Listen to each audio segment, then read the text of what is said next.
అందరికీ నమస్కారం అండి.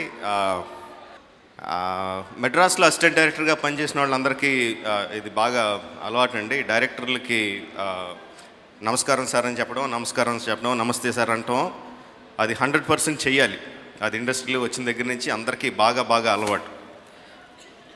మెడ్రాస్లో అసిస్టెంట్ డైరెక్టర్గా పనిచేసిన రోజులు అది బాగా అలవాటు అయిన తర్వాత హైదరాబాద్ వస్తున్నప్పుడు ఎలాగైనా రాము గారిని కలవాలంటే తెలిసింది ఏంటంటే, ఆయనకు నమస్కారాలు చెప్తే ఇష్టం ఉండదు, గుడ్ మార్నింగ్ చెప్తే ఇష్టం ఉండదు అని చెప్పి. సార్ మీకు తెలియదు సార్, ఎన్ని వందల సార్లు ప్రాక్టీస్ చేశానో నమస్కారం చెప్పకుండా ఈయనకి హలో సార్ అంటాం ఎలాగా, గుడ్ మార్నింగ్ అని చెప్పకుండా ఎలా పలకరించాలి, ఎలా పలకరిస్తే ఈయన ఎలా రియాక్ట్ అవుతాడని కొన్ని వందల సార్లు ప్రాక్టీస్ చేశాను సార్. రాము గారు శివతో ఎలాగ ఇన్స్పైర్ చేశారు మీకు చాలామంది చెప్పారండి. అది కొన్ని వందల మంది డైరెక్టర్లకి ఆయన ఇన్స్పిరేషన్. మా జనరేషన్కి వస్తున్న జనరేషన్ కూడా ఆయన ఇన్స్పిరేషన్ అండి. అలా సినిమాలు తీసిన ఆయన తర్వాత మధ్యలో ఈ ఐస్ క్రీములు లేకపోతే అడవులు మధ్యలో తీస్తూ ఉంటారు మధ్యలో. ఆయన నాకు జస్ట్ ఒక 3-4 ఇయర్స్ నుంచి ఆయనతో డైరెక్ట్గా ఇంటరాక్షన్ మొదలైందండి. అంతకుముందు అంత పెద్దగా పరిచయం లేదు. ఆయనతో ఏంటి సార్ ఇదని అడిగితే మధ్యలో ఆయన అదేదో సెంటెన్స్ చెప్తారండి, ఆల్ మై హిట్స్ ఆర్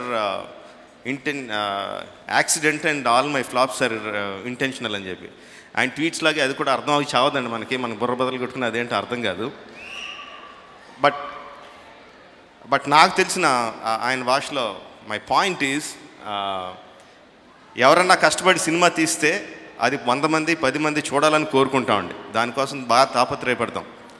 అలాగే చాలా సంవత్సరాల తర్వాత రాము గారు వంగవీటి సినిమాని ప్రమోట్ చేస్తున్నారు. అక్కడ విజయాలో ఆడియో ఫంక్షన్ కానీ, ఇక్కడికి వచ్చిన ఈ శివ టు వంగవీటి ఫంక్షన్ కానీ, చాలా సంవత్సరాల తర్వాత ఆయన సినిమాని ఆయన ప్రేమించి ప్రమోట్ చేయడానికి వస్తున్నారండి. So I'm believing that RGV is back, the RGV that we know from Shiva, Satya, company, Rangeela, so many great films. I think with Vangaveeti he is back, and once he is back he is here to stay. So I am expecting Vangaveeti is going to be a very big hit. All the best to the team. నాకు యాక్చువల్గా ఆ story అంత తెలీదు, Vijayawada story అంత తెలీదు. But the characters చూస్తుంటే, వాళ్ళు behave చేసి విధానం చూస్తుంటే, ట్రైలర్స్లో కానీ ప్రమోస్లో కానీ చూస్తుంటే, నిజంగా ఆ పేపర్స్లోనూ వీడియో క్లిప్పింగ్స్లోనూ ఆ ఒరిజినల్ క్యారెక్టర్స్ని ఎలా అయితే చూసామో అలా చూసినట్టే ఉంది. So that is great. I'm expecting this film to be a very big hit.